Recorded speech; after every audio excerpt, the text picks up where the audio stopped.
on consomme régulièrement, qu'on conserve un appétit, par exemple, pour des effets de rareté, pour des effets... voilà. Donc, comment on reconstitue de la rareté? Qu'est-ce qui manifeste de la rareté? On s'est rendu compte que rapidement, aujourd'hui, le produit, si vous voulez acheter un album d'un artiste, le format qui vous coûtera le plus cher, aujourd'hui, c'est le format le plus désuet, c'est le vinyle.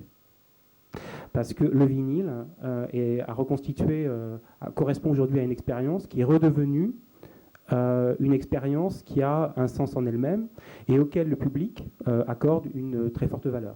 Parce que peut-être parce que quand on passe la journée devant son lecteur, branché sur son lecteur MP3 ou sur sa bibliothèque contenant des millions de titres, on n'écoute plus forcément de la musique de la même façon, et que dans ce contexte-là, par exemple, peut-être que le format vinyle est pour un certain nombre d'amateurs de musique finalement la seule occasion de ne plus zapper, ou la seule occasion d'écouter effectivement un album, au moins la phase d'un album, d'un bout à l'autre. C'est juste un exemple illustratif qui demande à être aussi étayé.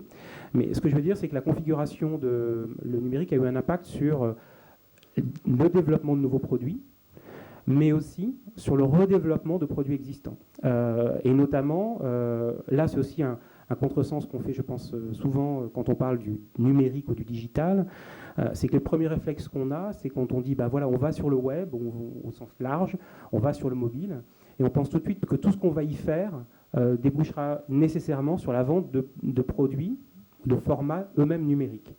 Ce qui n'est pas le cas, en fait, aujourd'hui. Enfin, on le voit dans le domaine je crois dans l'édition, vous parliez d'Amazon, les développements aujourd'hui alors là, je ne parle plus nécessairement de l'offre, mais de la façon dont on anime l'offre, la façon dont on la promotionne ou la distribue. Alors le numérique, dans un premier temps tout au moins, est une très belle opportunité de revaloriser